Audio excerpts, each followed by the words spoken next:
Good evening. This is the CBS Evening News. Dan Rather reporting. America's European allies today forced the calling off of a planned weekend conference on terrorism. They did so amid growing concern over U.S. military maneuvering off the coast of Lebanon. By day's end, it appeared that President Reagan was easing up at least some on his Mediterranean show of strength. Pentagon correspondent David Martin is on the story. The massive American buildup ordered in response to the kidnappings of Americans in Beirut seemed to be tapering off today in the face of terrorist threats and Allied complaints. These warships were spotted by a news plane in the vicinity of Lebanon, part of two carrier battle groups in the area. But one of the carriers, the USS Kennedy, is heading for a port call in Israel, and some of the ships carrying Marines have turned toward home. The Pentagon insists it is not backing off. There have been tensions in that area. And our forces were directed there as a precautionary measure, and that's where they are, and they remain there, and they're in a very high state of readiness. The American buildup has prompted a chorus of complaints in Europe that the U.S. is only making matters worse. The Allies rejected a U.S. attempt to convene a high-level conference on terrorism this weekend in Rome, saying it would send the wrong signal. I think the whole build-up and the increase in tension in the area is positively counterproductive, and indeed could be dangerous as far as the lives of the hostages, both American and European, are concerned. Because of threats to kill the hostages, Pentagon officials say, the Reagan administration is trying to discourage speculation about possible military action. These officials say military action is not likely so long as no further harm comes to Americans in Beirut. What is so far just a show of force is not limited to Lebanon. This weekend, a 12-ship battle group headed by the aircraft carrier Kitty Hawk is expected to arrive in waters off Iran, which U.S. intelligence believes has close ties to terrorist groups in Beirut. David Martin, CBS News, the Pentagon. Still more conflicting rumors today about Terry Waite, the Church of England negotiator who's been missing now for 2 weeks in Lebanon. One report said Waite was on trial before a court of Shiite Muslim fundamentalists. Another said he was shot and wounded as he tried to escape his captors.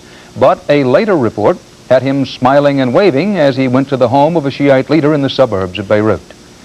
Just 1 day after being arrested at his hideout in Colombia, one of the world's most wanted, hunted, and feared reputed drug smugglers is in U.S. custody tonight, held at a secret Florida location, held for trial.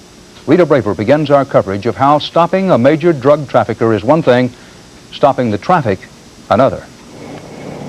The plane from Colombia carrying reputed drug king Carlos Lehder touched down in Florida early this morning. Security was heavy. Gun-toting federal agents circled the courthouse in Tampa where he was taken. Justice Department officials describe Lehder as one of the most violent drug dealers ever captured. He is an advocate of Adolf Hitler. He is an individual who feels very strongly about the use of cocaine as the atom bomb to destroy the imperialists. At a court hearing, Lehder was ordered held without bail, the government charging that he'd threatened that if he were ever detained, he'd have a U.S. judge murdered in revenge. That's a lie, Lehder protested. Still, the U.S. is so concerned about reprisals that law enforcement and embassy personnel around the world have been put on special alert. It is true that Lehder and other traffickers have threatened retaliation for extraditions and have assassinated many Colombian officials in the past. We take the threat seriously. But American officials stress that it's the Colombians who seized Lehder from his hideout and extradited him who are running the real risks. What frightens me is that anything could happen. There could be assassination attempts against the president of Colombia, from the president of Colombia to the U.S. ambassador in Colombia. Lehder is now being held in a secret location until his next court appearance on Monday. His trial on narcotics and racketeering charges is expected to begin within the next few months, and Justice Department officials say their hope is that this 37-year-old man will spend the rest of his life in a U.S. prison. Rita Braver, CBS News, Washington. There is no doubt about it. Carlos Lehder is the most important single prisoner to date in the war on drugs. But he is just that, a single prisoner. And in a smuggling operation as large and as powerful and as profitable as his allegedly is, even top law enforcement authorities realize the war is far from over. The cartel continues to operate. We cannot say that we have enacted a crippling blow on the cocaine cartels in Colombia. Down! It has become almost standard operating procedure for federal, state, and local police agencies to promote their drug seizures and arrests as the most important to date. Many times that claim is true because the drug business is so big and grows so quickly. But police and other experts agree no single bust, not even the arrest of Carlos Lehder, is enough to make much of an impact. For the morale of the narcotics agents, this is very important. But it isn't the determining factor with regard to the cocaine use in the United States. The cartel Lehder allegedly belongs to is so powerful its criminal influence has been felt even behind the Iron Curtain. About 2 weeks ago, the former Colombian Justice Minister, Enrique Parejo, was shot in this house in Budapest, where he is now Colombia's ambassador. And the two other major figures suspected of being part of Lehder's organization, Jorge Ochoa and Pablo Escobar, are still at large, all of which makes law enforcement officials believe if Carlos Lehder's spot is vacant, it won't be for long. I feel pretty confident that those people who are part of Lehder's apparatus will try to put it back together again. Authorities insist as long as there is a demand for drugs in this country, there will always be people willing to supply them, no matter how many are put in jail. Richard Schlesinger, CBS News, New York. Still to come on tonight's CBS Evening News, as the federal government reports on latchkey kids growing up unsupervised, a look at death in unlicensed daycare centers. And have you noticed there's new frankness about sex on primetime television? I can't. Why not? You got a war injury or something? Piedmont Airlines presents a phone number so valuable, you'll never forgive yourself if you don't write it down. The pen. This is the number that'll get you airfares so low, you'll find them hard to believe. It's got to be a pen, right? Hang on, we're looking. And you'll also get Piedmont service that's been rated among the best in the industry. So call Piedmont today. I got it. What could be simpler?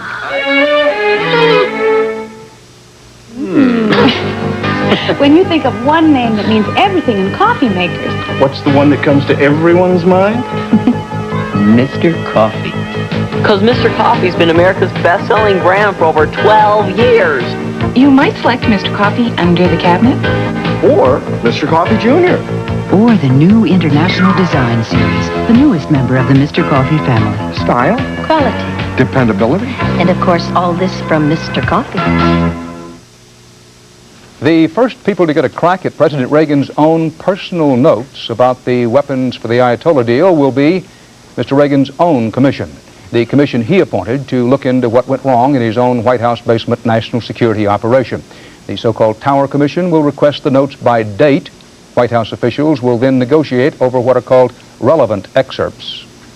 President Reagan himself really hasn't taken any public questions about the arms for Iranian scandal since mid-November, and he has barely been seen publicly outside the White House since Christmas vacation and surgery. Picking up an award today, First Lady Nancy Reagan scoffed at reports that perhaps the president is not in touch and in charge. I thought they were ridiculous. And anybody who's been in some meetings with him lately would tell you the same thing. Mrs. Reagan also said that President's recuperation from prostate surgery more than 4 weeks ago is going well and, quote, he's all recovered. Also in Washington today, there was a bumper crop of words over a proposal to ease this nation's trouble on the land. Backers of the plan say it could save the family farm. Opponents say it could raise your grocery bills. CBS News reporter Harry Smith has been tracking that debate. This morning near President Reagan's boyhood home, farmers formed a tractorcade to draw attention to their problems. In Washington, Democrats, optimistic they have a solution, reintroduced their Save the Family Farm plan. The hard truth is that if we don't change course, half our family farms will be driven off the land by the end of this century. The plan would mean radical changes, the virtual elimination of farm subsidies, and giving the government the power to tell farmers how much they can produce. Not all farmers are for it. You'd have to have a new bureaucracy. You're going to have a new police force, enforcement agency to make sure that farmers do not produce more than their quota. Opponents also charge the plan will raise food prices and damage farm exports. But Democrats claim the damage is already done. and blame the crisis in rural America on the Reagan administration. They have spent more money causing more misery for more farmers than all administrations combined in our history. The record $26 billion spent on farm programs last year did little to ease the trouble on the land. This year, family farms are expected to go under at a rate of more than 1,000 a week. That's led farmers to become organized and active. It was from meetings like this one in the Iowa heartland last night that the family farm bill was drafted. We want a price for product. We don't want to farm the government, and that's all we're doing now. Out in the country, it seems politics is the new priority. Robert Green's 7,000-acre wheat farm on the Texas High Plains is in no immediate danger, but he's joined a farmers union to help fight for his land. You know, to think that that way of life is gone, or is in very much jeopardy of being lost, I think is almost a social injustice. Farmers are planting their hopes in Washington again. Some believe the ground is fertile for change. Harry Smith, CBS News, Austin. The stock market soared to new heights again today, with the Dow Jones Industrial Average climbing more than 10 points to close above the 2,200 mark for the first time ever. It was the second busiest day in market history.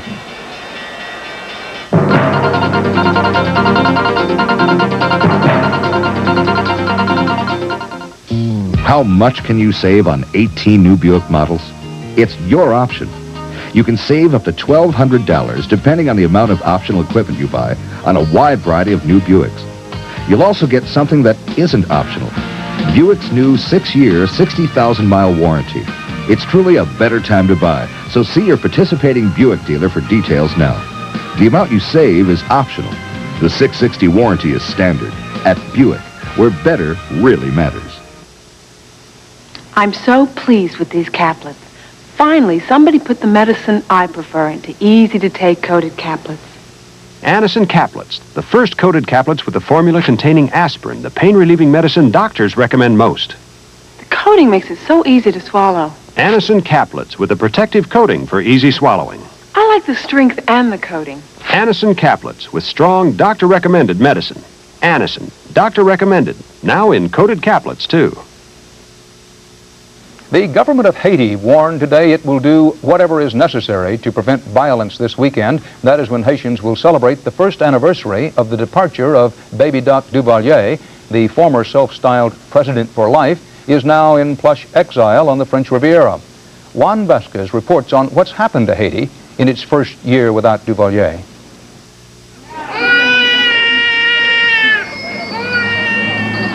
Searching for good news in Haiti is like searching for hope in the squalid slums of Port-au-Prince. A year after baby Doc fled, the work is just as backbreaking, the misery just as heartbreaking. Per capita income barely $1 a day, unemployment 50%, only 1 in 4 can read. Haiti remains the poorest country in the Western Hemisphere. So, what has changed? The major change is freedom. That is, freedom of speech, freedom of press, freedom of religion is very much alive.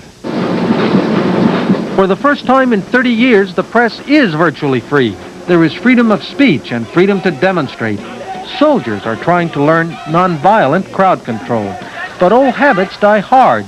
A rock-throwing incident last week almost exploded into a riot when a soldier shot and killed a bystander. Critics say repression is returning. Terror is being gradually reinstalled in this society.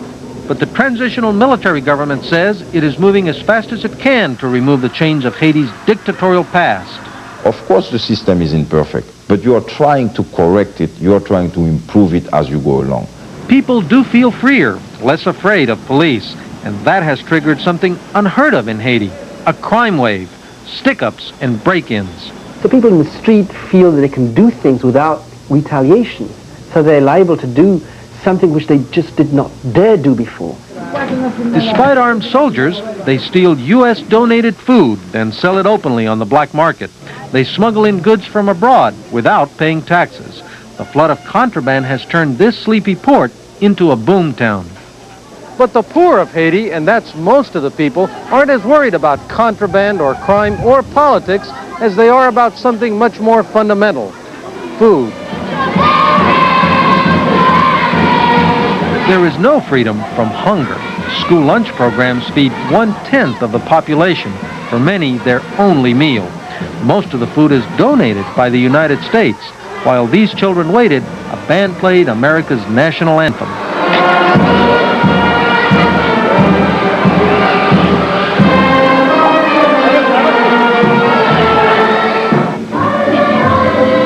American tourists have begun trickling back.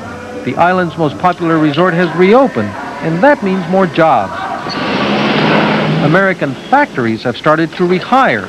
The unemployed wait, hoping for a chance to earn $5 a day. Companies are holding off building new factories until after November's presidential election. I don't foresee any major difficulties, but I think it's prudent to take a wait-and-see approach at this point.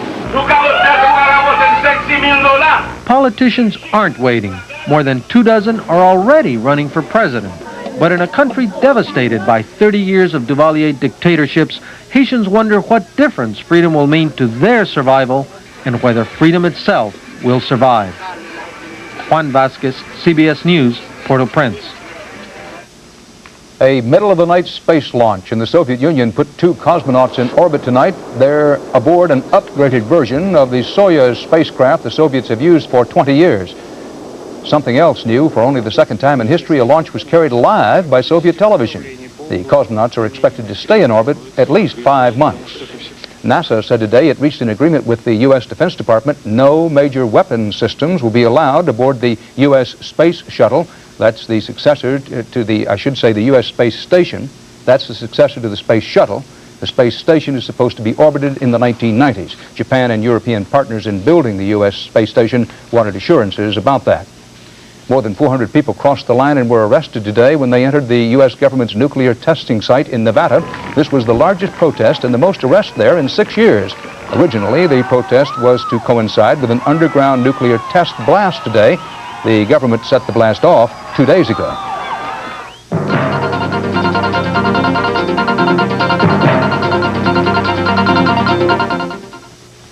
This is an AT&T long-distance command center where our engineers make sure your calls go right through. It's a unique system only AT&T can bring you, with thousands of ways to get from here to there. And there are 7 more centers like it, because we're not about to take chances that busy circuits could keep you waiting. Well, she definitely has my hair. For over 100 years, when you reached out, we were there. And you can keep it that way. AT&T, the right choice. You've just had your dentures professionally cleaned. How can I keep them looking this way? With professional strength Efferdent. Efferdent removes stains, kills germs, cleans away plaque, even in between. For a professional looking clean, get Efferdent. Had enough calcium today? Need more? Introducing another Rolaids, calcium-rich cherry Rolaids, a great antacid plus calcium. New calcium-rich Rolaids, relief you want, calcium you need. A Census Bureau report out tonight says that more than 7% of American children between age 5 and 13, that's more than 2 million youngsters, now go home to an empty house after school. It may surprise some to know that the largest share of these so-called latchkey children, the Census Bureau now says, are from white upper-income households. The report said most of the children who spend after-school time unsupervised have mothers with full-time jobs. Among the reasons the children are home alone, no safe, affordable daycare supervision. CBS News correspondent Steve Young has been investigating how American families nationwide, especially families with preschool children, are faced with a critical shortage of daycare, and how sometimes children die because of that. Let's go, let's go, let's go. Survivors of a fire which killed 2 children at a home providing illegal daycare in Brooklyn, New York. There were no smoke detectors in the basement where the children were found. It is estimated that 96% of the family daycare homes in the whole country are not licensed. Left alone in Miami when their mother went to work, 2 children climb into a clothes dryer and tumble and burn to death. She was one of 6,000 waiting for daycare in Dade County. In some states, safe, legal, affordable daycare is available for just 10% of parents who need it. The licensing regulations that... The demand is so great, classes like this are being formed to help people learn how to organize daycare programs. We have nearly 50% of mothers of children under 1 in the workforce. We have nearly 2/3 of mothers of school-age children in the workforce, and over half of mothers of preschool children in the workforce. It's not just the poor searching for daycare, but also the middle class. Dana Heinzman is able to supplement her husband's income because she found daycare for her son. I was lucky. I lucked out. The Heinzmans can afford Bobby's daycare costs, but less affluent Americans are having a tough time. Daycare federal funding for low-income families has been cut 20% in the last 5 years. Industry is taking up some of the slack. Sit down and have some cereal? Stride Right was one of the first corporations to run its own daycare center for the children of employees. I could just be a little more part of her life, and as a single parent, that's important. That's a major bargaining chip for us, and attracting that employee to come to work for Stride Right.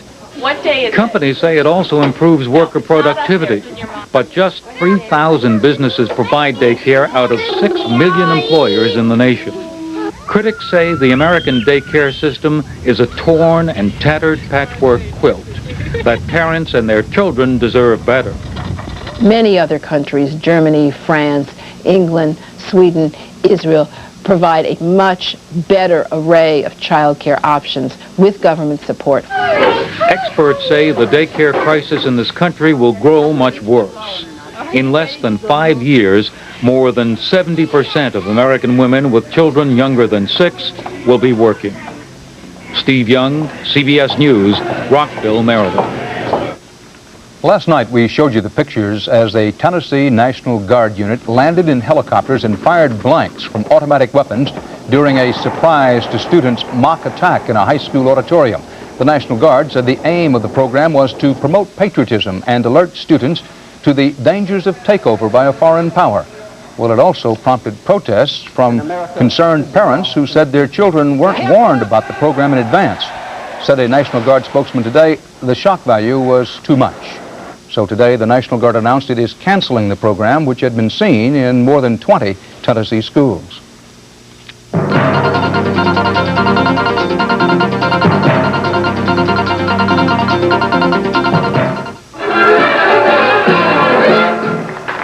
I just got dentures, but with Fixodent, I don't get the dentures come a loose blues. Fixodent and forget it. Denture wearers can't eat everything, but with Fixodent, I can feast more than just my eyes. Fixodent and forget it. Fixodent helps fix loose spots for a strong hold that lasts longer than any leading cream. A woman in my position can't worry about hold. Use Fixodent and forget it. Stovetop stuffing in canisters makes a lot or a little in one easy step. When you want dishes quick and delicious, you can be flexible with Stovetop tonight. It's the right stuff, always enough. It's great for me at home with the TV. Have it for you or fix it for 2 more. It serves from 1 to 8 just right.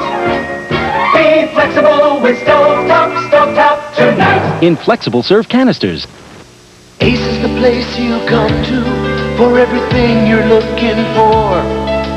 Ace is the place that lends a helping hand. Ace is the place. Ace is the place for Amarok deadbolt and entry locks, just $5.44 each. Ace is the place. An Ace Clean Sweep corn broom for $2.99. And Ace label kitchen trash bags for just $1.57. Ace is the place with the help of hardware men. Questions of how to deal with sex on primetime television are about as old as television itself. But what you are seeing these nights raises new questions. CBS News correspondent David Browning explains why. Contraception is very important. If you care enough about a girl to make love with her, you should also care enough to keep safe. Prime Time is alive with talk of teenage sex and contraception. Cagney and Lacey. You know, I didn't do this on purpose. St. Elsewhere. God, you know, I was only on my prescription a day. I should have had Seth condomized. Are you, on the pill or something? No, but don't worry. I'm pretty sure it's safe. An upcoming episode of Valerie. I can't. Why not? You got a war injury or something? I think it's safe to say that there's a lot of gratuitous sex on television today. This was an opportunity to show one of our series characters being responsible, and I think that's important. It's an issue that's reopened an old debate in Hollywood. How far should TV go in dealing with sex? Are the networks too timid or too bold? The Dallas-Fort Worth NBC station will be moving the Valerie show about sex to 10:30 on grounds that too many small children are watching at its regular time of 8:30, 7:30 Central. We really have an obligation to families to be careful about the type of program that we bring into their home between 7 and 8. And we didn't feel that this particular show was appropriate. But others, like the producer of Cagney and Lacey, argue that TV has sugar-coated life far too much. We have not, in this community of Hollywood, done, nor have we ever done, a particularly good job of educating the American public as to what life is really like. And many argue that for too long, the networks portrayed sex without responsibility or consequences.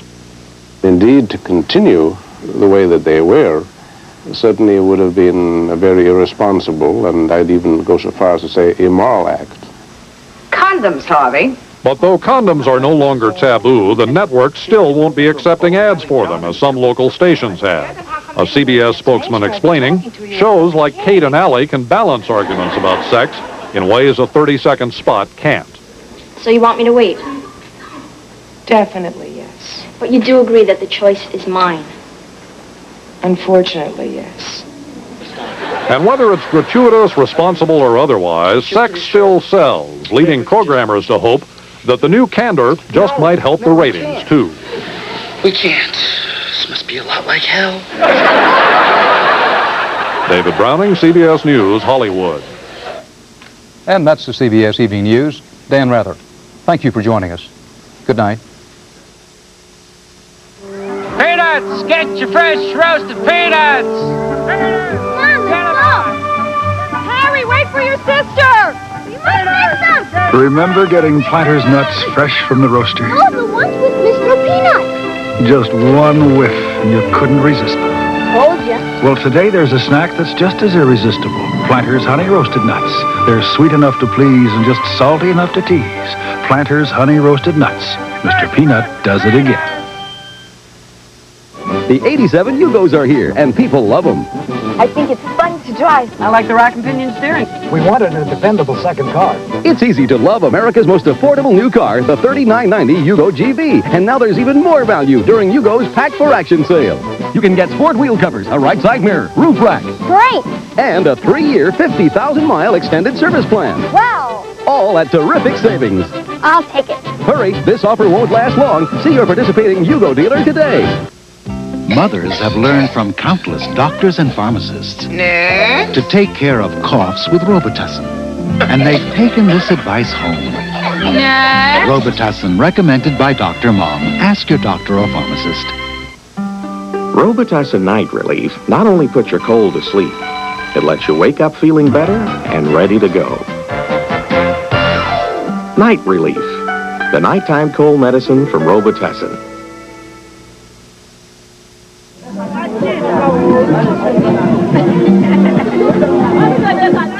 The Iowa caucuses, 1 year away, but for candidates, the race has already begun. Karen Boros with the story tomorrow on the CBS Morning News. This is CBS.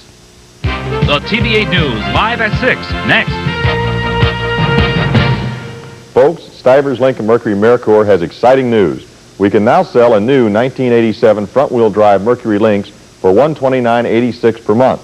All you need is $299 down payment cash or trade, along with the reassignment of the Lincoln Mercury rebate to Stivers, and your payment is only $129.86 for 60 months.